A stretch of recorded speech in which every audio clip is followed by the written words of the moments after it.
Raga Tidiamio are Siva Usa Shani de Puguri, they holy Mishiubo. Tajamolo Siva Usa Shabi Klumudamu Wadana Bare Puguri, Ludane Pate Diari go a horror shit. Erima do shout hand. Linde de Viva the Nadiari in a Pate Biro, le Hova Piado. Era would tautaloshi, and Larva never the horrid Diaria. For one my middle people need time biro. Could have come middle lower mesura. 2 years a year, Wadana. Is that the Sanane Kainion? Yes, of ya horrid Louis. Matayama. Goody do dango. Horekama. Todayen Nameuro, Adia, Totano Peter. Ingodra Nike Pisagadiva Malare, Adia, Totan. Aria Sura, Sipa Shajan, Jano to the David Yak. Naro in the Tia. Forever the Mexican, Ludan was the Napare. Sayame, Doyame, Bugurigo. Isn't it? Yeah, Jumui Social look. To go Anata Benica look. Miapi do got correct Name never 20 dollars. Anata Sura Kogoya made it, seeing that ego. Pendica, Sasa, paid a Pugulu to the Solure tape. No. Radu Wadana go Clua Diana to say him a chinude. A ludan ye or a loso. Whatever the pseudo leve, celebi of ludan. Whatever the pseudo bovid of luda. Yes, of Yane, Raja, you knew my tweet at 2 tweet on. And he thought tweet on. Koyongo when low yang and Nibio. Today. The me of her daughter, rather you the tea, a man to a daily shida. Rather you the tea at Dulara, Sagam, a beyond Namu, Eddie, low show. I don't low show, don't so. Fiamushi the Tangari was son of pain at Apello. Eddie a loaded, low needle. Caressa in do, large nine, chain bay nine, Tideka, Majo name. Pajon lay Surago. So that's me, Biore Yes, of ya pointed to Piamushi the Tangari, Songabu, Alumiani, the John Bureau. Erima Pia Puente, Buddha Sure, Danjarea. Do ye net alonema, sweat dobby. Yes, of ya see. Why else he can be, don't have him sit dog at home. Any no ma. Yes, of ya without he be job. I don't have pen door. But do up pingu yes, I want an agoga. Ludamu was an abar. And yes, of ya horrid diary, however. A lieutenant but the day. Diary, Sivausa Sharari, Nepataviro. Horrid, ya. The local Luri, however. Whatever the abscissy, whatever the mode of Bogu abscissy. Lugua Yala, no, Sivashaja. I don't see what shall come, my jaro. For I am so my yajaro. See what shall Shandiguro. A beginner see what Shandiguro, yes of ya hor. Jim again see why ye melofuro. So mad upon. To the Ganikima. For my Bimarum hope. Dimarama Jabu body, she got shined. Kuria Lungeri, Kuria Nanga, Lungeri, John Padavi, Kuria Pecunima do of Yodar. Forever the Chelushi, see why you do the fools, I mean, Lungeri my bonny lady. I don't know, so she was share, Kama. To see I came here. Te am yada re siwa ye go လုပ်ဖို့မြတ်စွာဘုရားကညွှန်တာကိုအဲ့ဒါကြောင့်ပဲပြောသလားမသိဘူးအဲ့တော့စီးပွားရှာတဲ့အခါမှာတော့မြတ်စွာဘုရားအပြစ်ကင်းတဲ့စီးပွားရှာတရားသဖြင့်စီးပွားရှာတာကိုနှစ်သက်တယ်ဒါကတော့မှန်တယ်ဒုစရိုက်နဲ့တရားရှာတာစီးပွားရှာတာကိုတော့အာမပေးဘူးဒါဖြင့်အနာရဝိတ္ထေကြီးကဘာနဲ့စီးပွားဖြစ်တာလဲသူဘယ်လိုစီးပွားရှာတာသူမျိုးရိုးကတထေးတော့တထေးမျိုးရိုးပဲသူပါစီးပွားလုပ်တုံးလို့စာပေကျမ်းကနေမှာရေးထားတဲ့အချက်တွေကိုကြည့်ရင်သူဟာထိုခေတ်ကလှုပ်များတဲ့ကတိဂောရခဝဏိစဆိုတဲ့စီးပွားရေးပေါ့ကတိဆိုတာထွန်ရဲစိုက်ပျိုးတယ်ဂောရခဆိုတာနွားမွေးတယ်ဝဏိစဆိုတာအယောင်းဝယ်လုပ်တယ်အဲ့တော့အနာရဝိတ္ထေကြီးရဲ့စီးပွားရေးဟာလဲထွန်ခြင်းစိုက်ပျိုးရေးလုပ်ခြင်းနွားမွေးခြင်းနဲ့အယောင်းဝယ်လုပ်ခြင်းပဲအဲ့ဒါနဲ့ပဲသူချမ်းသာအဲ့တော့အဲ့ဒီလုပ်တွေကတော့ဒုစရိုက်ကင်းတဲ့လုပ်တွေလို့ပြောအောင်နွားမွေးတယ်ဆိုတာဟာအသားစားဖို့မွေးတယ်နွားမျိုးမဟုတ်ဘူးနိုးစားနွားတွေမွေးတာဘယ်လောက်ထိအောင်မွေးတော့ဆိုလို့ရှိရင်အကောင်ကြီးသိမ့်ထီအောင်ရှိပုံရတယ်ဘာလို့လို့ဆိုရင်သူ့နွားတွေကိုစောင့်ရှောက်တဲ့ပုဂ္ဂိုလ်ဟာရွာတရွာတည်ပြီးတော့နွားကြောင့်သားရွာဆိုပြီးတော့ရှိတယ်သူ့ရဲ့နွားကြောင့်သားနန္ဒဆိုတဲ့နွားကြောင့်သားအကြောင်းစာပေကျမ်းကမှာတစွန်းတစဖော်ပြထားတာရှိတယ်အဲ့တော့နွားမွေးတာဘာအတွက်တုံးလို့ဆိုနွားနုတို့ဒိန်တို့ထောပတ်တို့ဒီဟာတွေအတွက်နွားကထွက်တဲ့နှုတ်ထွက်ပစ္စည်းတွေအဲ့ဒါတွေကိုရောင်းဝယ်လုပ်တယ်စားတယ်အဲ့ဒီအတွက်မွေးတယ်နွားမွေးတယ်ပြီးတော့စိုက်ပျိုးရေးလုပ်တယ်လက်ထွန်တယ်ဆန်းစပါးစိုက်ပျိုးတယ်ပဲနှမ်းစိုက်ပျိုးတယ်ပြီးတဲ့အခါကျတော့ကုန်ရောင်းကုန်ဝယ်လုပ်တယ်တနေ့ကနေတနေ့သွားပြီးတော့ကုန်ရောင်းကုန်ဝယ်လုပ်တယ်အဲ့ဒါသူစီးပွားပဲဘုရားဘာသာမဖြစ်ခင်ကလည်းအဲ့ဒီစီးပွားကိုလုပ်တယ်ဘုရားဘာသာဖြစ်တော့လည်းအဲ့ဒီစီးပွားပဲလုပ်တယ်သူဒါတစိတစောင်းကြည့်မယ်ဆိုရင်အနာရဘိရဲ့စီးပွားဟာဒီတိုင်းပဲဝိသခါတို့ရောစီးပွားရောဆိုသူတို့လည်းတူတူပဲဒီစီးပွားဝယ်လုပ်ကြတယ်အယောင်းဝယ်လုပ်တယ်လက်ထွန်းနဲ့နွားကြောင်းနဲ့အဲ့ဒီဟာတော့အဓိက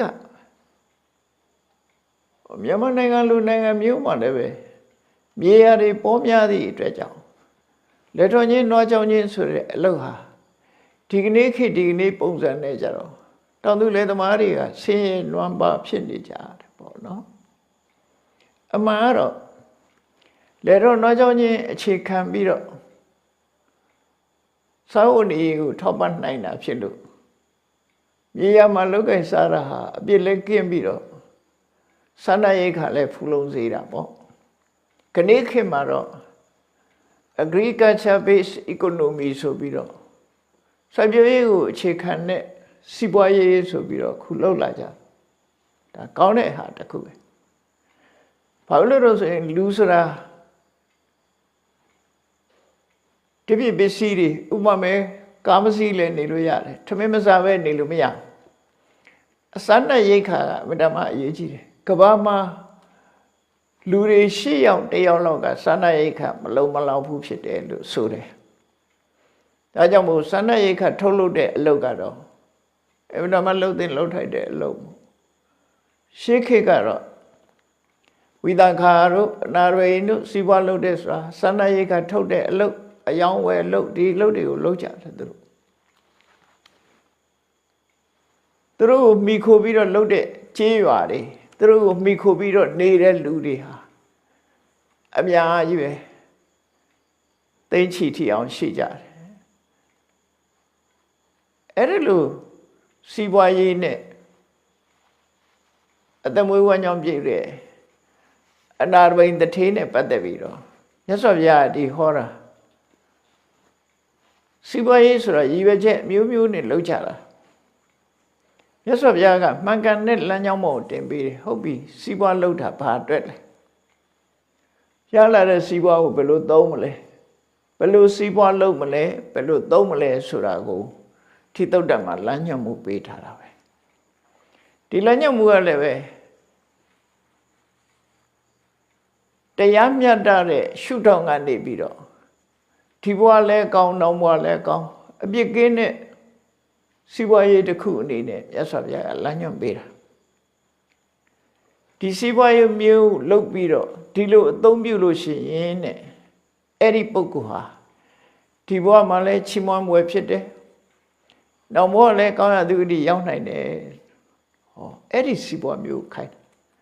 ဒီဘဝတော့ချမ်းသာပါရဲ့နောက်ဘဝမှာအပင်ငရဲကျသွားတယ်ဆိုတာမျိုးကြတော့မကောင်းဘူးပေါ့နော်တဘဝပဲကောင်းစားတယ်နောက်ဘဝမကောင်းစားခဏခဏရှိတာဗလိတာတွေကဒုစရိုက်လုပ်ငန်းနဲ့အသက်မွေးတယ်မူရစေဝါနဲ့အလုံးမွေးအသက်မွေးတယ်ဒီဘဝတော့ပတ်စံပေါ်ပေါ်သုံးရင်သုံးရမယ်ဒီဘဝတွေပဲအဖန်ဆီးခံရတာတို့ချုပ်နှောင်ခံရတာတို့ဒါမျိုးတွေဖြစ်တာပဲမလွတ်မကင်းတာတွေလုပ်မယ်ဆိုလို့ရှိရင်ဒုစရိုက်နဲ့အသက်မွေးမယ်ဆိုလို့ရှိရင်စိတ်ဆင်းရဲမှုကိုယ်ဆင်းရဲမှုတွေပြဿနာတွေမကြုံမဟုတ်ကြုံတယ်သို့တော့ဒုစရိုက်နဲ့လုပ်ငန်းနဲ့လုပ်ပြီးတော့အကျိုးပေးတဲ့လူတွေရှိတယ်ဒုစရိုက်နဲ့ချမ်းသာကြွယ်ဝနေတဲ့လူတွေရှိတယ်အဲ့ဒါဒုစရိုက်အလုပ်ကြောင့်ချမ်းသာတာတော့မဟုတ်ဘူးအဲ့ဒီနေရာမှာမျက်စိလဲသွားတတ်တဲ့လူတွေမှာကံကံကြီးအကျိုးဆိုတာနဲ့ပတ်သက်ပြီးမျက်စိလဲသွားတတ်တယ်အဲ့ဒါကိုဘုရားဝတ္တဝိနည်းတတိထားဖို့လိုတယ်တည်တည်ချာချာဆွဲဆွဲမြဲမြဲမှတ်ရမှာတော့ကောင်းကျိုးချမ်းသာမှန်သမျှကုသိုလ်ရဲ့အကျိုးဆိုးကျိုးဆင်းရဲဒုက္ခမှန်သမျှအကုသိုလ်ရဲ့အကျိုးဒါတော့ပုံသေးကတ်ချက်နိယမအနေနဲ့မှတ်ထားနိယမအနေနဲ့ဒါဖြင့်ဒုစရိုက်လုပ်တဲ့ပုဂ္ဂိုလ်တွေချမ်းသာကြွယ်ဝနေတာဘာဖြစ်လို့လဲဒီဒုစရိုက်အလုပ်ကြောင့်ရတာလားအပေါ်အပြင်ကြည့်ရင်ဒုစရိုက်အလုပ်ကြောင့်ရတယ်လို့ထင်တာသို့တော့သူစီးပွားဖြစ်ပြီးတော့အစဉ်ပြေနေတာဟာကုသိုလ်ရဲ့ပံ့ပိုးမှုလို့သူတို့ဆိုတယ်သူလုပ်တဲ့အကုသိုလ်လုပ်ဒုစရိုက်အလုပ်ကခုမှပဲစိုက်ပျိုးတော့အဆင့်ရှိတော့သူကအကျိုးမထုတ်လို့သေးဘူးရှေးရခင်ကလုပ်ခဲ့တဲ့ကုသိုလ်ကောင်းမှုဒီကနေပြီးခုချိန်မှာအကျိုးပေးနေတာလို့သူတို့ယူအောင်မှာဖြစ်တယ်အကုသိုလ်ကဘယ်တော့မှကောင်းကျိုးမပေးဘူးအကုသိုလ်ကိုအကြောင်းပြုပြီးတော့ကုသိုလ်ကံကဝင်ပြီးတော့အကျိုးပေးနေတာလို့ဒီလိုလည်းရှိတတ်သေးတယ်နော်ဒီလိုလည်းရှိသေးတယ်အဲ့တော့နိယမရဲ့သဘောကိုတည်တည်ချာချာနားလိုက်ဖို့စဉ်းစားကြည့်လေအစိတ်ဆိုတာအစိတ်ပဲအကုသိုလ်ဆိုတာလည်းအကုသိုလ်ပဲအစိတ်ဟာအစိတ်တင်သွားရင်ဒုက္ခတော့ရောက်တာပဲများများသိရင်အသက်ထီအောင်ဆုံးရှုံးနိုင်တယ်ပေါ့ဒါအစိတ်ရဲ့သဘောပဲအကုသိုလ်ကလည်းပဲထို့တူပဲလူဆိုးကျိုးပေးမှာပဲအကုသိုလ်ကုသိုလ်ကသာကောင်းကျိုးပေးတယ်လို့အဲ့ဒီသဘောကို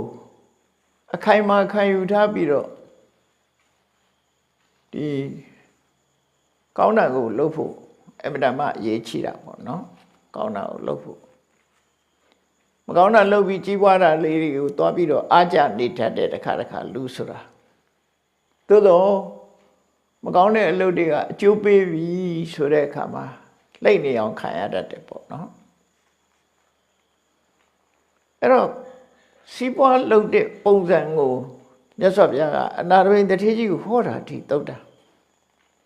နာရဘိန်ကအကြောင်းကိုတနေ့2ခေါက်ရောက်တယ်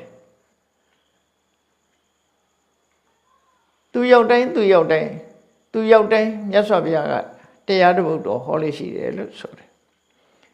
အခုဒီနေ့ဒီမှာဟောတဲ့တရားကြတော့ဘာလို့ဆိုရင်နာရဘိန်ကိုဟောလိုက်တဲ့တရားကပင်စိမေဃပတိဘောဂနာအာဒီယာသူလည်းစီးပွားလုပ်နေတဲ့ပုဂ္ဂိုလ်ဥစ္စာစီးပွားရှာဖွေနေတဲ့ပုဂ္ဂိုလ်ပေါ့နော်ဘောဂလို့ဆိုတဲ့စီးပွားဥစ္စာ ဘာကြောင့်လူတွေဟာရှာကြသလဲမြတ်စွာဘုရားကမှန်ကန်တဲ့လမ်းကြောင်းတစ်ခုအနေနဲ့အနာရိန်ကိုအကြောင်းပြုပြီးတော့ဟောတာအနာရိန်ကမူလကလေးကသူကဒုစရိုက်ကင်းတဲ့စီးပွားရေးနဲ့အသက်မွေးခဲ့တာဖြစ်တယ်သူ့ကိုဟောခြင်းအပြင်သူနဲ့အတူတကွလာတဲ့ပုဂ္ဂိုလ်တွေအခြားပုဂ္ဂိုလ်တွေဒီဆုံးမဩဝါဒတရားကိုနာယူခွင့်ရသွားတဲ့အခါမှာစီးပွားရှာပုံလမ်းမှားနေတဲ့ပုဂ္ဂိုလ်တွေကိုလမ်းမှန်ပို့ပေးပြီးသားဖြစ်တယ်ပေါ့အနာရိနဲ့ပတ်သက်ပြီးတော့သူစိတ်ဝင်စားတဲ့အချက်မျိုးအနေနဲ့ရသော်ပြဟောတာလောကမှာတဲ့လူတွေဟာလူဖြစ်လာလို့ရှိရင်စီးပွားဥစ္စာတိုးတက်အောင်အလုပ်တစ်ခုလုပ်ကြတယ်ခဏခေတ်မှာဆိုရင်တော့အလုပ်တွေပိုများတယ်ပေါ့နော်လုပ်စရာတွေလည်းပိုများတယ်စီးပွားရှာတဲ့အကွက်ကလည်းများရှေးခေတ်ကတော့စီးပွားရှာတယ်ဆိုတာသိအများကြီးမဟုတ်ခြုံပြောလိုက်လို့ရှိရင်တော့တူတူတော့ကြမှာပါစိုက်ပျိုးရေးလုပ်တယ်မွေးမြူရေးလုပ်တယ်နောက်မင်းမှုတန်းနဲ့တက်မွေးကြတာရှိတယ်အမှုတန်းနဲ့တက်မွေးတာခဏခေတ်လည်းပဲဒီလိုပါပဲတက်မွေးကြတယ်အဲ့ဒီထဲမှာမြတ်စွာဘုရားကစီးပွားဥစ္စာဘာကြောင့်ရှာကြတယ်လဲရှာတဲ့အခါဘယ်လိုရှာရမလဲရှာလို့ရလာတဲ့ပစ္စည်းဟာဘယ်လိုမှန်ကန်စွာအသုံးပြုရမလဲအဲ့ဒါကိုနာရဝိတထေကြီးကိုဩဝါဒပေးတာပဲစီးပွားလဲရှာရတဲ့အခါမှာတရားသဖြင့်တရားမပြတ်စီးပွားရှာရလာတဲ့စီးပွားကိုဘယ်အတွက်သုံးချရမလဲအဲ့ဒါလို့ဆိုရင်အခုဘဝလည်းကောင်းတယ်နောက်ဘဝလည်းကောင်းတယ်ဆိုတဲ့လောကမှာမိသားစုဘဝနဲ့နေပြီးတော့စီးပွားဥစ္စာလုပ်နေတဲ့ပုဂ္ဂိုလ်တွေအတွက်တော့ဒီတရားဟာတကယ်ဘဝအတွက်ခိုင်လိုင်းတစ်ခုပဲလို့ဒီတိုင်းသွားလို့ရှိရင်လမ်းဆုံးပန်းတိုင်ဆိုတာအမှန်တမ်းကောင်းတဲ့လမ်းဆုံးပန်းတိုင်ကိုရောက်မှာပဲဖြစ်တယ်ပေါ့အဲ့တော့လောကမှာဟုတ်ပြီစီးပွားရှာတယ်ဆိုတာအကြောင်း၅မျိုးနဲ့စီးပွားရှာကြတယ်ရည်ရွယ်ချက်၅မျိုးရှိကြတယ်လို့ရှာတဲ့အခါမှာမြတ်စွာဘုရားထည့်ပြီးတော့ဟောတယ်စီးပွားရှာရင်ဘယ်လိုရှာရမလဲရှာဖို့ရှာနည်းကစီးပွားကိုတရားတဲ့နိလန့်နဲ့ပဲရှာရမယ်ဆိုတဲ့အတိတ်ပဲကြိုးစားပြီးတော့စီးပွားရှာလုံလဝိရိယစိုက်ထုတ်ပြီးတော့ကိုအားနဲ့ကိုဉာဏ်စွမ်းအားကာယစွမ်းအားနဲ့ပဲစီးပွားရှာမယ်အဲ့ဒီမှာဘုရားကိုယ်တိုင်သုံးထားတဲ့စကားလုံးလေးတွေကိုပြောရမယ်ဆိုရင်ဥဋ္ဌာဏဝိရိယဓိကတာသူစီးပွားရှာတာဟာတက်ကြွလုံလဝိရိယနဲ့ကြိုးစားပြီးတော့စီးပွားရှာတယ်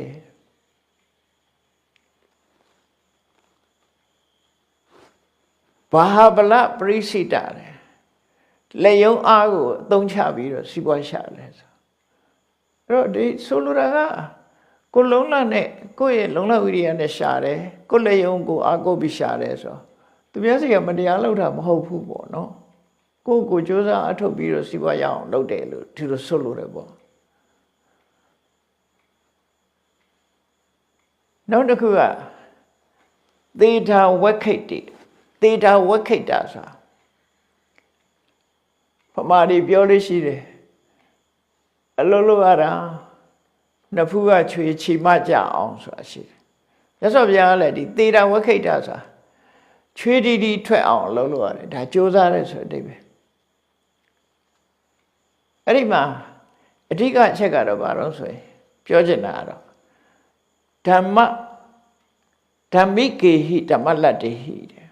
သူရှာတဲ့စီးပွားကတရားသဖြင့်ရှာတဲ့စီးပွားဆိုလိုတာကိုချင်းတရားမပြတ်ပြားပဲရတဲ့စီးပွားလို့လိန်ညာပြီးတော့လှုပ်တဲ့စီးပွားလည်းမဟုတ်ဘူးမတရားကောင်းမှုဖြတ်တဲ့စီးပွားလည်းမဟုတ်ဘူးသူတစ်ပါးရဲ့အသက်တွေနဲ့အသက်မွေးတဲ့စီးပွားလည်းမဟုတ်ဘူးနော်ကိုယ်တိုင် အလုံးလုံးပြီးတော့စုဆောင်ပြီးရရှိလာတဲ့ငွေကြေးတနာစီးပွားဥစ္စာလို့ဓမ္မိကေဟိဓမ္မလတ္ထေဟိတဲ့ဘုရားတာဝကလို့ဆိုတဲ့ဘုရားဘာသာတွေဟာစီးပွားရှာပြီးဆိုရင်ဒါအဓိကတတိထားဖို့လို့ဒုစရိုက်နဲ့မရှာနဲ့သူစရိုက်လုံးကနဲ့ကောင်းရောင်းကောင်းဝင်နဲ့ရှာရမယ်ဒါကိုစွမ်းအားနဲ့ကိုလို့အားနဲ့ကိုဒါချွေးထက်တာမထွက်တာအဓိကမဟုတ်ဘူးကြိုးစားတယ်ဆိုတဲ့အတိတ်ပဲကိုယ့်အကိုကြိုးစားပြီးတော့မှန်ကန်တဲ့လမ်းကြောင်းနဲ့စီးပွားရှာပါမတရားလုပ်တာလည်းမဟုတ်ဘူးခိုးတာလည်းမဟုတ်လူတာလည်းမဟုတ်လိန်ရောင်းတာလည်းမဟုတ်ဘူးမှန်မှန်ကန်ကန်စီးပွားဥစ္စာကိုရှာတယ်ဒါရှာကြံတဲ့အပိုင်းလေးမှာမြတ်စွာဘုရားဒီစကားလုံးလေးတွေနဲ့သုံးထားတယ်နော်တရားသဖြင့်ရတဲ့ပစ္စည်းဥစ္စာဖြစ်တယ်လောကမှာမတရားသဖြင့်ရတဲ့ပစ္စည်းဥစ္စာတွေကလည်းရှိသေးတယ်လေမတရားသဖြင့်ရတယ်ဆိုတာသူများစီကလိန်ယူတာတို့ခိုးယူတာတို့မတရားတဲ့နည်းတွေနဲ့လုပ်ပြီးတော့ရထားတာတို့အဲ့ဒါတွေမဟုတ်ဘဲနဲ့တရားသဖြင့်အယောင်းဝယ်ကဖြစ်စေကိုလူအားနဲ့ဖြစ်စေဥမာမဲ့ယုံလို့တဲ့ယုံကပေးတဲ့နောက်ကဒါတရားသဖြင့်ရတယ်လို့ပြောမှာပဲအာဂတိတရားလွတ်ကင်းပြီးတော့ကိုလူအားနဲ့ကိုရတဲ့ငွေကြေးတနာလို့ဆိုလို့လည်းပေါ့အဲ့ဒါဘုရားဘာသာဝင်ဖြစ်လို့ရှိရင်ဒါတွေနဲ့ပဲစီးပွားရှာတဲ့နဲ့ဒီလိုပဲကြိုးစားပြီးတော့ရှာတဲ့နဲ့ခဏခေတ်မှာတော့စီးပွားရှာတဲ့နည်းတွေအများကြီးပဲပေါ့နော်ဟိုတယ်လုပ်ပြီးတော့စီးပွားရှာတာလေဒါတရားသဖြင့်စီးပွားရှာတာပေါ့နော်ဒါရောတက်ခိုးတဲ့ပုဂ္ဂိုလ်တွေစီကအခါကျင်းငွေရတယ်ဒီဧည့်သည်ကျူပို့လုပ်တာလေဒါတရားသဖြင့်စီးပွားရှာတယ်အယောင်းဝယ်လုပ်တာလေတရားသဖြင့်စီးပွားရှာတယ်ဘယ်သူမှထိခိုက်နစ်နာတာမဟုတ်တဲ့စီးပွားမှန်သမျှဟာဓမ္မိက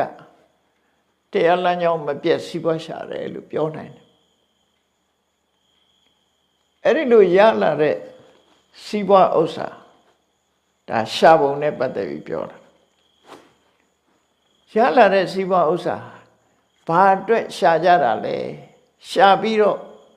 ဘာအတွက်သုံးမှလဲဟုတ်ပြီစီးပွားရှာတယ်ရလာပြီဆိုရင်နံပါတ်1ကကိုရီမန်းတဲ့လူတိုင်းဟာဘယ်သူပဲဖြစ်ဖြစ်စီးပွားရှာရဲဆိုတာကိုချမ်းသာဖို့ရှာတာဒါတော့သိကြပါပါမှာပဲနော်ကိုချမ်းသာဖို့ကိုမိသားစုချမ်းသာဖို့ဆိုတာချမ်းသာသာနေဖို့ရှာတာဒါရှာတဲ့နေဟာပဲကိုချမ်းသာအောင်လုပ်ရမယ်ကိုမိဘတွေချမ်းသာအောင်လုပ်ရမယ်အဲ့တော့မြတ်စွာဘုရားကဒီနေရာမှာပထမဆုံးလူတွေဟာစီးပွားရှာတာဟာမှန်ကန်တဲ့ရည်ရွယ်ချက်နဲ့စီးပွားရှာတာဘယ်လိုရည်ရွယ်ကြလဲရလာတဲ့စီးပွားကိုဘယ်လိုသုံးတယ်ဆိုစကလုံးချင်းချင်းနဲ့ပဲဖော်ပြတယ်အတ္တနံဒုခေတိပိနေတိတဲ့ကိုချမ်းသာနေတဲ့ဝဝလင်းလင်းစားသုံးတယ်ကိုအတွက်ကောင်းကောင်းနေကောင်းကောင်းသုံးတယ်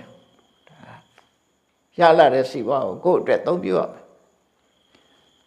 ပြီးတဲ့အခါမှာမာဒပိတရောဒုခေတိပိနေတိကိုယ့်ရဲ့အမေဖေတွေကိုချမ်းသာနေစေတယ်ဝဝလင်းလင်းကျွေးမွေးထားတယ်ဒါကိုရတဲ့စီးပွားကိုမှန်ကန်စွာအသုံးချခြင်းပဲမိဘကျွေးတာကုန်ပါစေကုန်ကျိုးတတ်တယ်ကိုစားလို့ကိုချမ်းသာအောင်အသုံးပြုလို့ကုန်ရင်ကုန်ပါစေကုန်ကျိုးတတ်တယ်ဒါစီးပွားရှာတာကိုချမ်းသာဖို့ကိုမိဘတွေချမ်းသာဖို့နောက်တစ်ခုကတော့ပုဒ္ဒဓာရဓာတကမ္မကရပောရိတေပုဒ္ဒဓာရဆိုတာသာသမီတို့အိမ်တော်ဘက်တို့ပုဒ္ဒဓာရလို့ခေါ်တယ်ဓာတကမ္မကရပောရိတဆိုတာရှေးခေတ်ကတော့အိမ်မှာအပိုင်ဝယ်ထားတဲ့ကြေးကျွန်ဆိုတာရှိတတ်တယ်ခဏခေတ်မှာတော့ကြေးကျွန်မရှိဘူးအဲ့တော့ကမ္မကရပောရိတဆိုတာဝန်တန်းနေကိုယ်အိမ်မှာလှုပ်ဖို့ရခေါ်ထားတဲ့ဝန်တန်းတွေဆိုလိုတာကကိုမိသားစု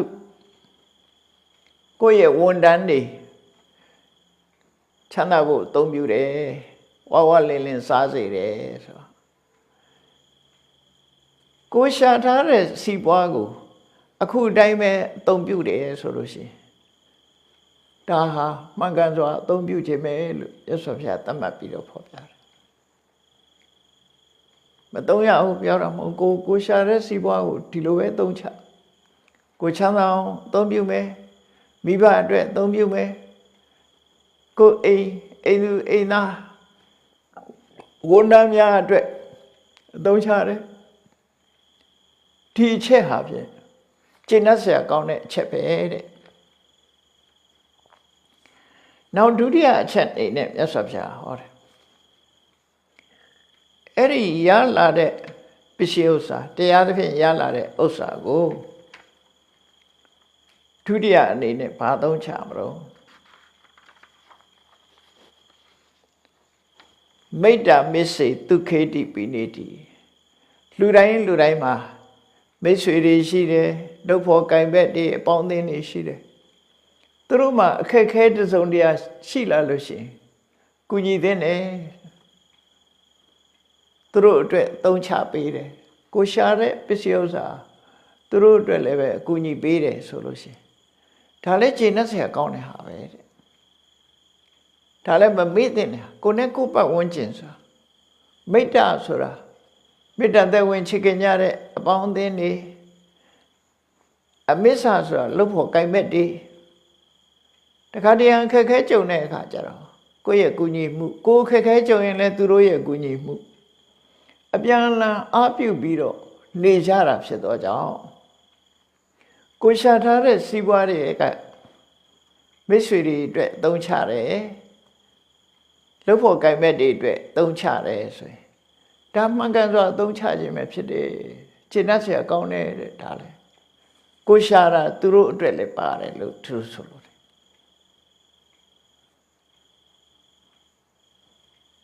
နောက်တတိယအချက်ကြတော့မြတ်စွာဘုရားပါဟောတော့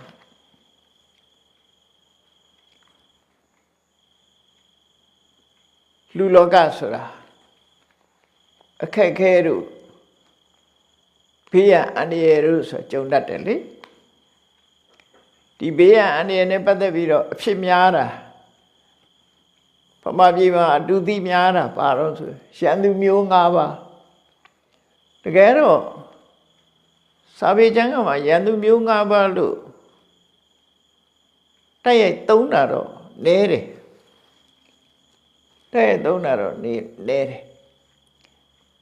ပစ္စည်းဥစ္စာတွေနဲ့ပတ်သက်လာလို့ရှိရင်တော့ဒီရန်သူမျိုး၅ပါးဆိုတာလူကိုရန်ပြုတဲ့ရန်သူမျိုး၅ပါးတော့မဟုတ်ဘူးပစ္စည်းဥစ္စာအကုန်ကြဖြစ်ပေါ်စေတတ်တဲ့အခြေအနေဆိုးတွေကိုဆိုလိုတာပဲလူတွေဆိုတာအများနဲ့နေကြတဲ့အခါမှာကိုပစ္စည်းဥစ္စာတွေဟာကိုအိမ်ကစပြီးတော့မီးလောင်တာမဟုတ်ပေမဲ့လို့သူများအိမ်ကလာပြီးတော့ကူးဆက်ပြီးတော့မီးလောင်ခံရတာမျိုးတွေလည်းရှိတယ်မီးဘေးသင့်တယ်ဆိုတာလောကမှာရှိနိုင်တယ်လေမြို့ကြီးတွေပါကြီးတွေဆိုပိုးပြီးတော့ကြောင်းခိမိတိုးတက်နေတဲ့မြို့တွေဒီနိုင်ငံတွေတောင်မှပဲမီးဘေးဆိုတာရှိတာအဲ့ဒီလေအဲ့ဒါကိုပဲမီးကိုပဲရှန်သူလို့သဘောထားပြီးတော့ပစ္စည်းဥစ္စာကိုဖျက်လို့မိဘေးသင့်တဲ့အခါမှာကိုရှာထားတဲ့ပစ္စည်းဥစ္စာဟာမိဘေးကြောင့်ဆုံးရှုံးသွားတဲ့ပစ္စည်းဥစ္စာတွေအတွက်အစားထိုးကာကွယ်လို့ရတယ်မရှာဘူးဆိုရင်မီးလောင်ကုန်သွားရင်စားကြမရှိဖြစ်မယ်ပေါ့နော်အဲ့တော့ရှာဖွေပြီးစုဆောင်းထားတဲ့ငွေကြေးဟာဒီလိုဘေးရန်အနေနဲ့ကြုံလို့ရှိရင်သုံးချနောက်တစ်ခါရေဘေးဆိုတာမထင်မှတ်ပဲနဲ့မျိုးတွေရွာတွေရေလွှမ်းတတ်တယ်ရေလွှမ်းသွားတဲ့အခါကျတော့ကိုပစ္စည်းတွေပါသွားတတ်တယ်အဲ့လိုပါသွားလို့ရှိရင်လည်းပစ္စည်းဥစ္စာတွေဆုံးရှုံးတာပဲဗမာပြည်မှာကိုတခါတော့တောင်သာဘက်မှာကျက်သွန်နေဆိုင်တယ်သူတို့စီမှာရေဘယ်တော့မှအိမ်အောက်ရောက်တာမဟုတ်တော့ကျက်သွန်တွေကိုရေအောက်ဖြန့်ထားတယ်ညကြတော့ မထင်မှဘဲနဲ့မိုးတွေရွာတောင်ကြရည်တွေလာပြီးတော့အင်းအောင်ထားတဲ့ကျက်သွန်တွေအကုန်ပါသွားတာဒါမျိုးလေးခြုံတတ်တယ်လေရှိတာတွေကုံရောရေမျောသွားအနာရဝိတထေးကြီးကိုယ်တိုင်ကလည်းသူက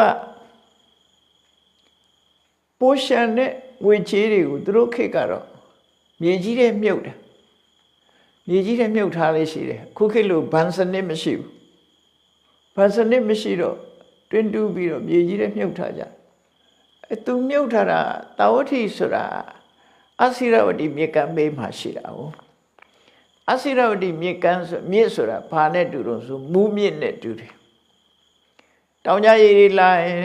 ခါတဲ့ရေစီးကတန်းတယ်ပတ္တစာရီတို့မျောသွားတယ်ဆိုတာအဲ့သူ့သားလေးတွေမျောတယ်ဆိုတာအဲ့ဒီမြစ်ပဲအစိရဝတိ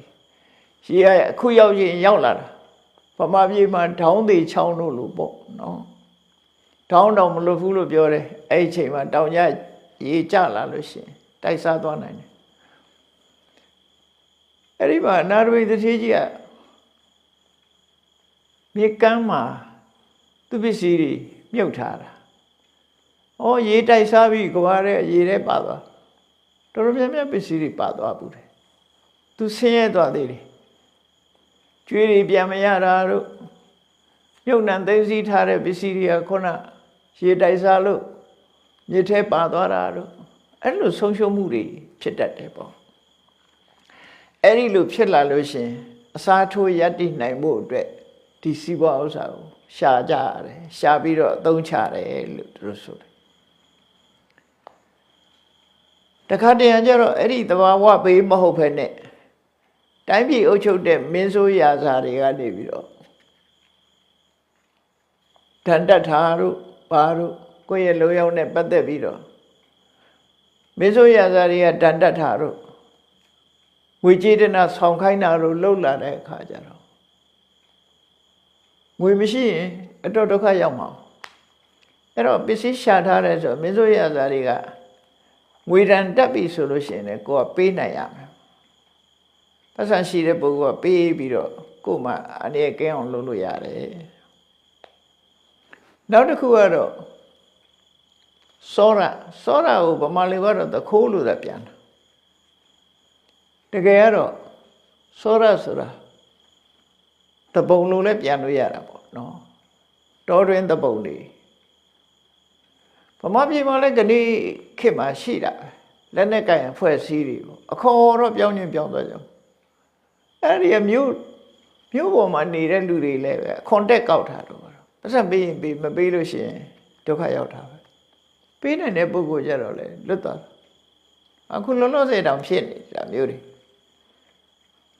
စောရဆိုတာအဲ့ဒီလိုပုံကန်းနေတဲ့ပုဂ္ဂိုလ်တွေမှန်သမျှဟိုတိတ်တိတ်ပုံခိုးတဲ့တခိုးလည်းပါပေါ့နော်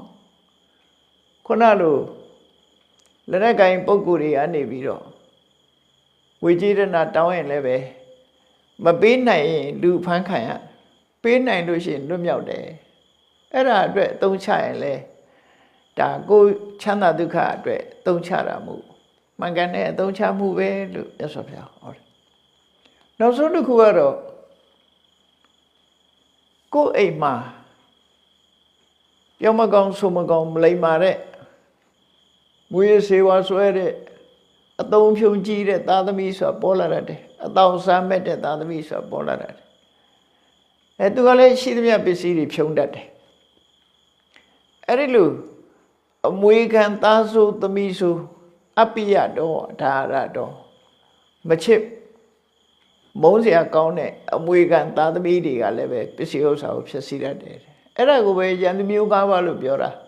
ရှေမင်းမင်းခိုးသူမချစ်မနစ်တဲ့အမွေခံသားဆိုသမီးဆိုအများကတော့အမွေခံဒီယန္တမျိုးကားပါကိုရည်တွက်တဲ့အခါမှာရှေမင်းမင်းခိုးသူမချစ်မနစ်တဲ့အတော့သူလို့တွက်ကြတယ်အမှန်မချစ်မနစ်တဲ့အတော့သူဆိုတာအတိတ်ပဲမမှန်သေးဘူးမချစ်မနစ်တဲ့အတော့သားဆိုသမီးဆိုလို့သူတို့ဆိုလို့တယ်အမွေခံကိုပြောတာကြံတဲ့ကိုမုန်းတဲ့လူတွေပြောတာမဟုတ်ဘူးသူတို့ကလာပြီးဒုက္ခမပေးဘူးကိုသားသမီးကကိုဒုက္ခပေးတယ်အဲ့ဒီအမွေခံပုဂ္ဂိုလ်ကလည်းပဲပစ္စည်းတွေကိုသုံးတတ်ဖြုံတတ်တယ်လို့ အဲ့ဒါလို့လောကမှာဒါကိုအာပရာလို့ခေါ်တယ်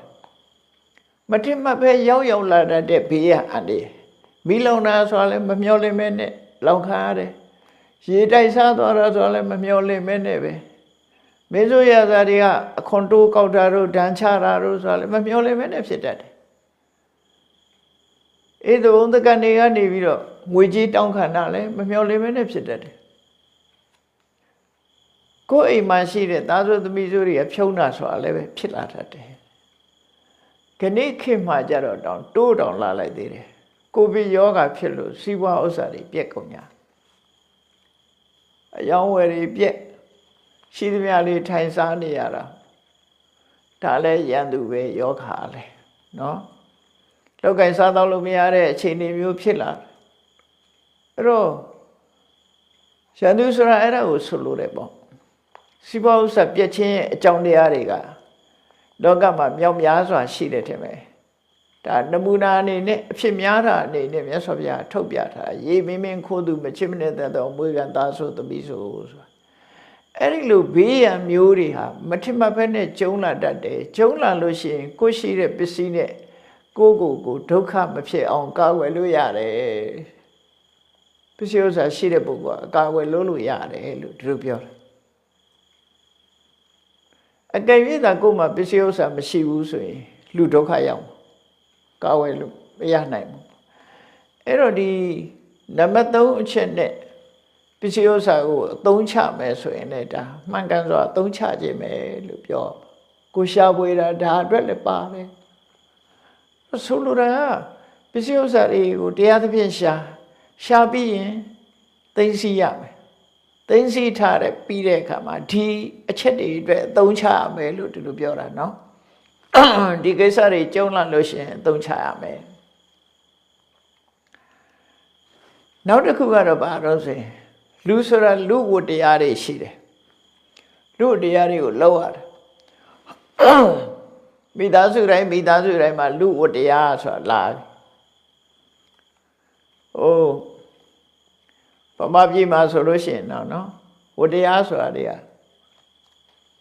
မင်္ဂလာဆောင်တို့ဘာတို့ဖိတ်လို့ရှိရင်သွားပြီးတော့လက်ဆောင်ပေးရတာတို့ဒါမျိုးတွေဒါဝတ္တရားလို့ခေါ်တယ်လူတွေရဲ့ထုံတန်းစင်လာတွေကများတယ်လူမျိုးတွေရဲ့ထုံတန်းစင်လာအတိုင်းမသွားလို့လည်းမရဘူးမလုံးလို့လည်းမရဘူးမလုံးရင်မလုံးချင်လို့မတော်ဘူးဆိုတဲ့အရာကိစ္စမျိုးတွေကရှိတတ်တယ်ပေါ့အဲ့တော့လူဝတ္တရားနဲ့ပတ်သက်ပြီးတော့လည်းပဲငွေကြေးတနာကလိုအပ်တယ်လောကလူတွေဟာလုံးတဲ့လုံးထက်တဲ့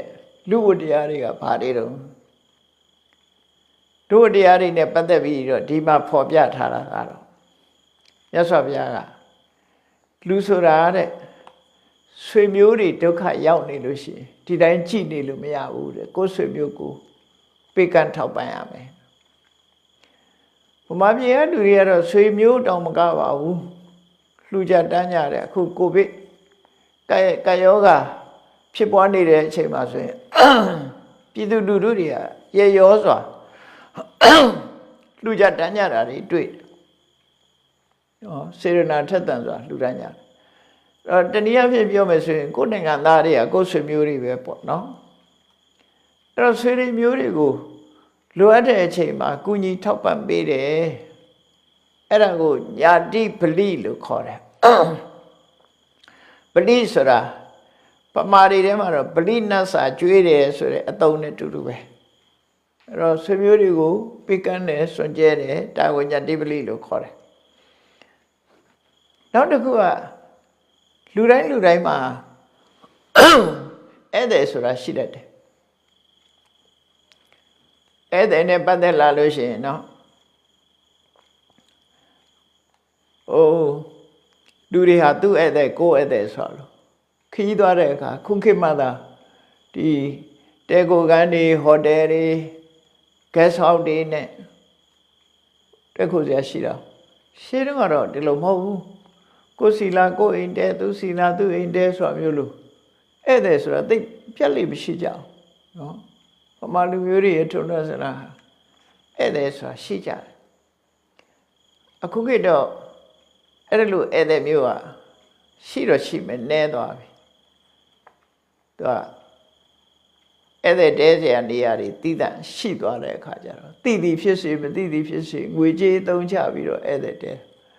အဲ့ဒါလို့မဟုတ်ဘဲနဲ့ကိုယ်စီလာတဲ့ဧည့်သည်ကြတော့ကိုယ်ကတောင်းဝန်ယူရတယ်ဧည့်သည်ကိုတောင်းဝန်ယူတာမြန်မာနိုင်ငံပဲရှိတော့တယ်ထမရဲ့ကျန်တဲ့နိုင်ငံတွေမရှိတော့ဘူးမရှိတော့တော့ဒီယဉ်ကျေးမှုကဗမာပြည်ပဲရှိတော့မှထင်တယ်တေးသေးချာချာသူတေသနာလုပ်ကြည့်ရင်တော့အဖြေသိမှာပေါ့နော်တခြားနိုင်ငံတွေမှာတော့မရှိဘူးသိကြတယ်ဖိတ်မှသာသွားလို့ရတာမဖိတ်ဘဲနဲ့လာတဲ့ဧည့်သည်ဆိုမြန်မာပြည်မှာပဲရှိလိမ့်မယ်မြန်မာပြည်ကတော့ဧည့်လာရင်ကိုပဲပျော်ပြီးတော့ဧည့်သည်ကိုကြောကျွေးကြတယ်ဧည့်မျောနေတာတောင်ရှိတယ်ဗမာပြည်ကြီးတာရင်ဧည့်လာတယ်ဆိုပြီးတော့ဗမာလူမျိုးတွေကတော့ဧည့်ကို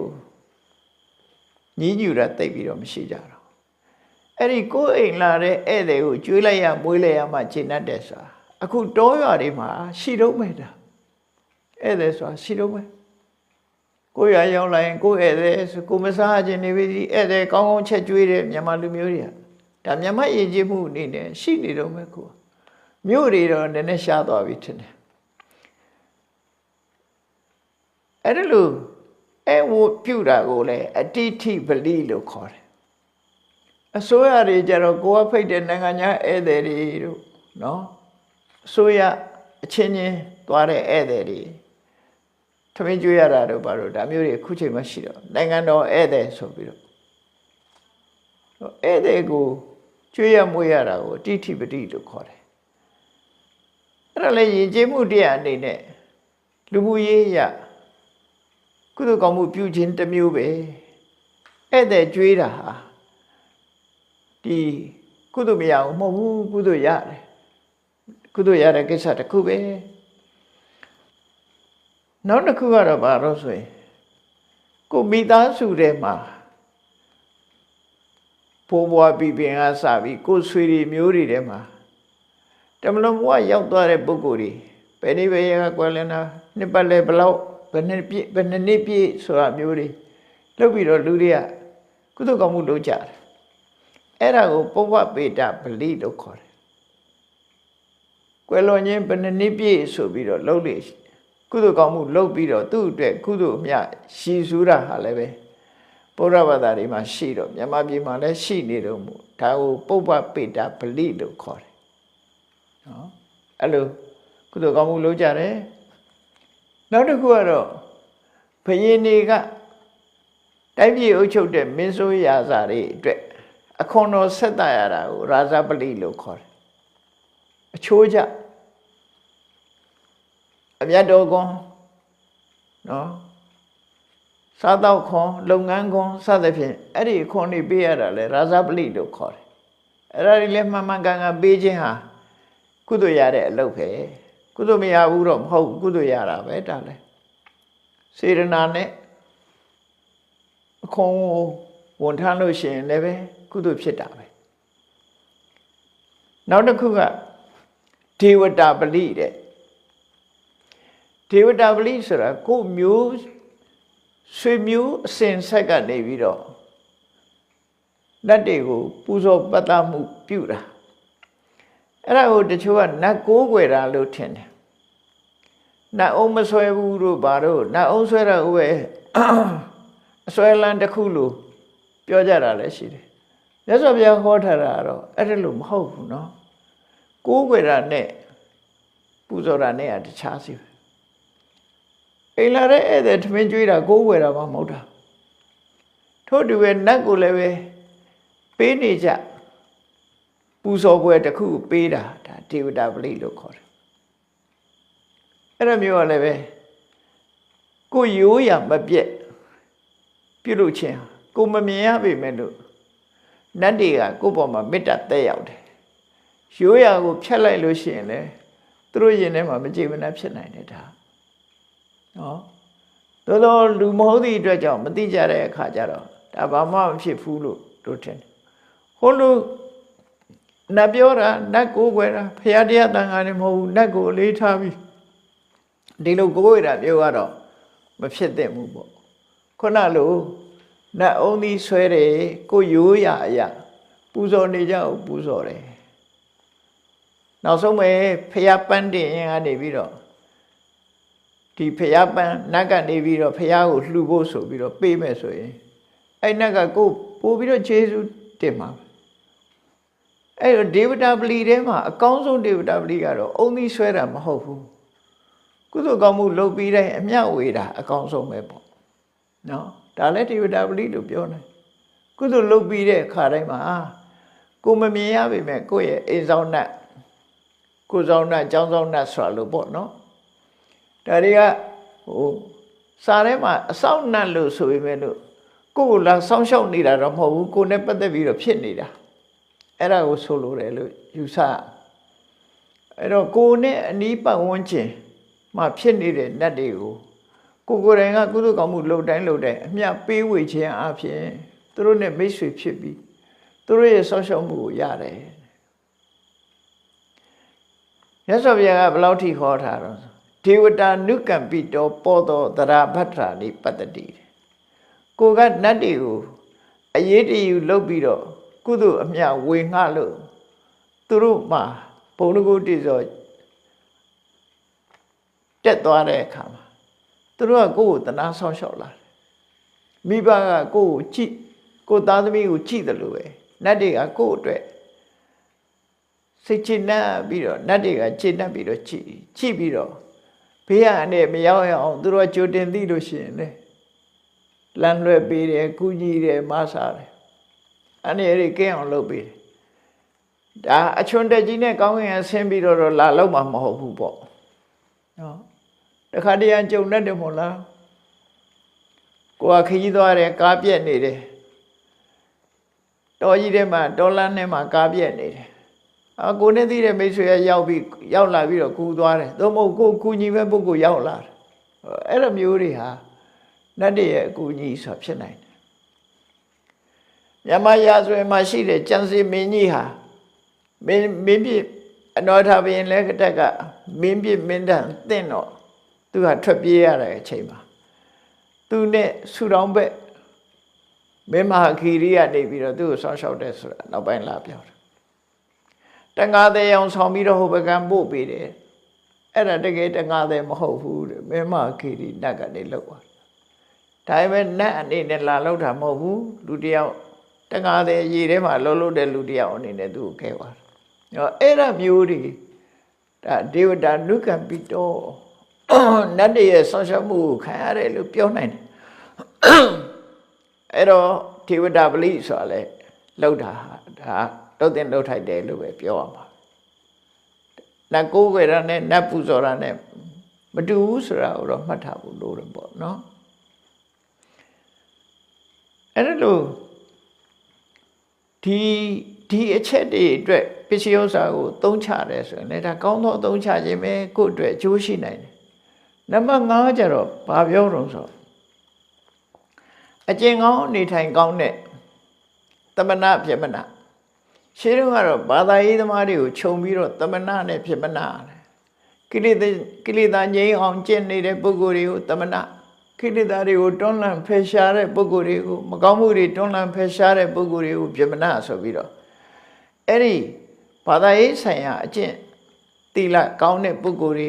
ကောင်းတဲ့အည်အသွေးရှိတဲ့ပုဂ္ဂိုလ်တွေကိုနော်အဲ့ဒီပုဂ္ဂိုလ်တွေဟာကိုချင်းသီလနဲ့ပြည့်စုံကြတယ်သူတို့ကိုသူတို့ဆုံးမကြတယ်သူတို့စိတ်ငြိမ်အေးအောင်နေကြတယ်အဲ့ဒီပုဂ္ဂိုလ်တွေကိုဒါနကောင်းမှုသူတို့ကိုလှူဒန်းပြီးတော့ဒါနကောင်းမှုပြုတာဟာလည်းပဲလှုပ်တဲ့လှုပ်ထိုက်တဲ့အလုပ်ပဲတဲ့အသုံးချတဲ့နဲ့အဲ့တော့အနာရောဂီတထေးကြီးကိုတော့မြတ်စွာဘုရားဒီတရားဘာကြောင့်ဟောရတော့ဆိုတာစဉ်းစားကြည့်ပေါ့နော်နာရောဂီတထေးကဘုရားဘာသာလည်းဖြစ်ပြီးဘုရားလည်းကြောင်းဤဆောက်လှူထားတယ်အဲ့တော့ဒီတရားဟာအလုံးအတွက်ဂိုင်လိုင်းတစ်ဖွဲ့ဖြစ်အောင်မြတ်စွာဘုရားလမ်းညွှန်မှုပြောတာလူဖြစ်လာရင်စီးပွားရှာမယ်ရှာရင်တရားသဖြင့်ရှာရလာတဲ့ပစ္စည်းကိုနံပါတ်1မိမိကိုယ်တိုင်မိဘတွေမိသားစုတွေကိုယ့်ရဲ့ဝန်ထမ်းတွေချမ်းသာအောင်ထား နံပါတ်1မိတ်ဆွေသင်္ဃာတွေချမ်းသာအောင်ထောက်ပံ့နံပါတ်3ဘေးရန်အန္တရာယ်ကျုံလာလို့ရှိရင်ငွေကြေးတနာကိုသုံးချပြီးတော့ကာကွယ်နံပါတ်4လူမှုရေးနဲ့ပတ်သက်ပြီးတော့ဆွေတွေမျိုးတွေထောက်ပံ့တာတို့ဧည့်သည်တောင်းတဲ့အတွက်ကျွေးမွေးတာတို့ကိုယ်ဆွေတွေမျိုးတွေကတမန်တော်ဘုရားပြောင်းသွားတဲ့ပုဂ္ဂိုလ်တွေရည်စူးပြီးတော့ကုသိုလ်ကောင်းမှုလုပ်တာတို့ဘုရင်မင်းတွေခါအဲ့လိုဆိုတောင်းဆိုတဲ့အခွန်ပဏ္ဏတွေကိုပေးတာတို့ကိုမိယုဖလာနတ်တွေကိုပူဇော်ဝဲပေးတာတို့တနည်းအားဖြင့်အမြတ်တမ်းပေးဝေတာတို့ဒါကောင်းတဲ့အလုပ်တွေပဲနောက်ပြီးတော့ဌာနကောင်းမှုလုပ်တယ်အဲ့ဒီအချက်၅ချက်နဲ့ပစ္စည်းဥစ္စာကိုသုံးချရမယ်ဒါမှန်ကန်စွာသုံးချတယ်လို့ခေါ်တယ်အဲ့လိုမှန်ကန်စွာသုံးချခြင်းဖြင့်မြတ်ဗုဒ္ဓရဲ့အရိယတာဝကမြတ်ဗုဒ္ဓရဲ့တပိတာဝကတွေဟာဘုရားဒီဗုဒ္ဓတာဝကအရိယတာဝကလို့သုံးထားတော့မြတ်စွာဘုရားရဲ့တပိတွေအနာတွေကအရိယတာဝကပဲအဲ့ဒီလိုသုံးထားတဲ့အရိယတာဝကတွေမှာလက်တွေ့မှာဘာအကျိုးရှိသလဲခုတိုင်သုံးချလို့ရှင်စီးပွားရှာတော့ကလည်းတရားသဖြင့်ရှာတယ်ရလာတဲ့စီးပွားကိုလည်းမှန်ကန်စွာသုံးချတယ်လို့အဲ့ဒီလိုအသုံးချလိုက်လို့သူရှာဖွေထားတဲ့ပစ္စည်းဥစ္စာတွေကုန်သွားရင်တောင်မှပဲရှင်းတတ်တယ်ငါသုံးချလိုက်တာငါအလကားသားတစ်ခုမှမဟုတ်ဘူးလှုပ်တဲ့လှုပ်ထိုက်တဲ့နေရာတွေငါလှုပ်တာပဲရှင်းတတ်တယ်အကယ်၍မကုန်ဘူးစီးပွားဥစ္စာကရှာထားတာများလို့စုဆောင်းမှုအားကောင်းသည့်အတွက်ကြောင့်မကုန်ဘူးဆိုလို့ရှိရင်မကုန်လို့လဲဝမ်းသာကြည်နူးရတယ်လှုပ်တဲ့လှုပ်ထိုက်တာတွေလှုပ်လို့လဲဝမ်းသာကြည်နူးရတယ်တစ်ဖက်စလုံးကတွေးကြည့်လိုက်လို့ရှိရင်ရှင်းတတ်เสียအကြီးပဲအဲ့ဒီလိုကိုယ့်ရဲ့ဘဝကိုရှင်းတတ်အားရမှုဖြစ်ခြင်းဟာ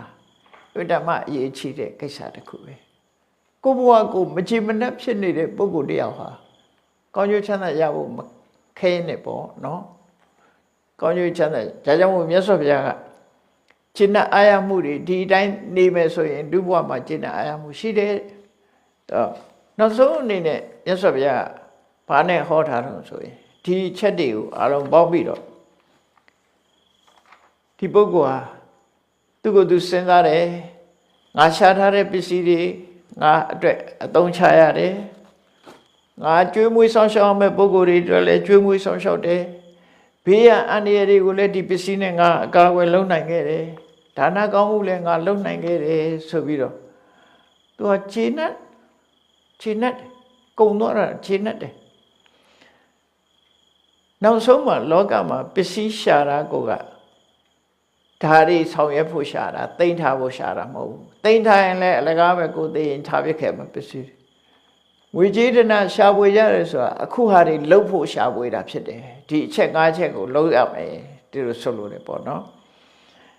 အဲ့ဒီအလုပ်လုပ်လိုက်ခြင်းအပြင်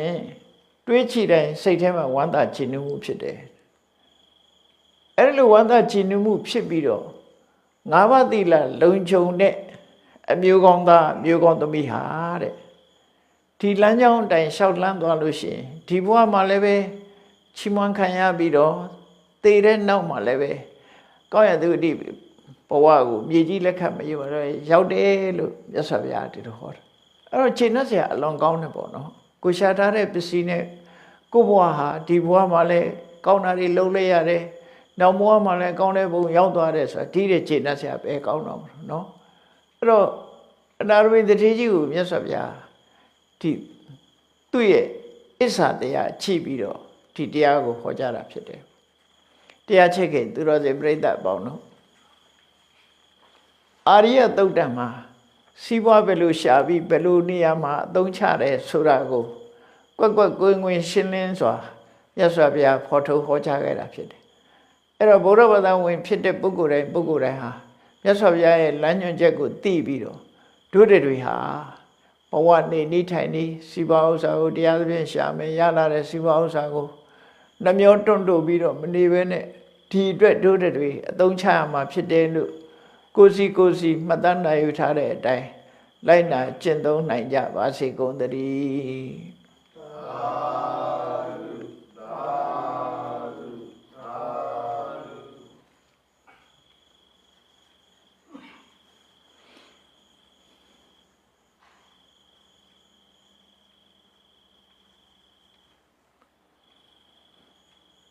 ကုသိုလ်ရှင်တွေကအဲ့ဆိုရင်ဆိုလိုက်ရည်စက်ချရအောင်နော်ရှည်စက်လေးရှာနော်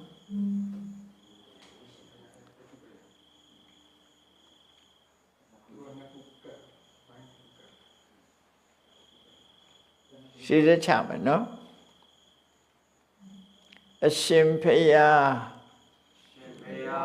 ဖယားတွေတော်တို့သည်ဓမ္မအတိညာရရှိစေရန်ရှိတန်ကြလျက်ဓမ္မသဘင်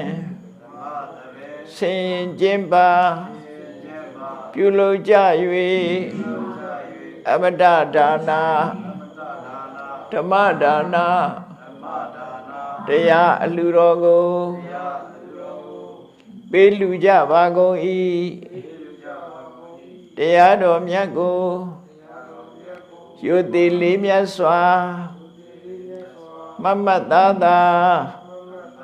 အာယုန်ထားလျက်နာကြားကြပါကုန်၏တရားတော်မြတ်ကိုတတဗ္ဗဝတ္ထုအစုစုတို့ဖြင့်ပူဇော်ကြပါကုန်၏ယနေ့ယခုအာထုတ်ပြုလို့ရသောဤကောင်းမှုဤကုသိုလ်စေရနာသည်နိဗ္ဗာန်ချမ်းသာ၏အကြောင်းအထောက်ပံ့ဖြစ်ပါစေတည်းဤကောင်းမှုဤအဖို့ဘာကကိုအမိအဖအဖိုးအဖွာဆရာသမားမှစ၍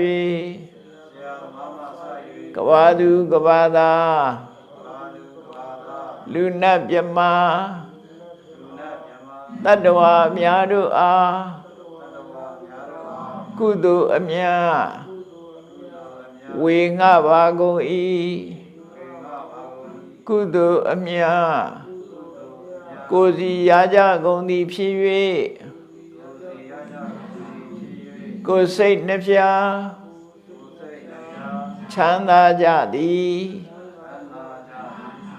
ဖြစ်ကြပါစေကုန်သတည်း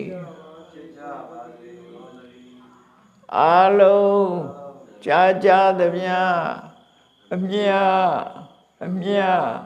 အမြရှုတော်မူကြပါကုန်လောသာဓုသာဓုသာဓုအာလုံးကြားကြသမျှအမြအမြမြရှုတော်မူကြပါကုန်လောသာဓုသာဓုသာဓုအာလုံးကြားကြသမျှအမြအမြအမြရှုတော်မူကြပါကုန်လောသာဓုသာဓုသာဓု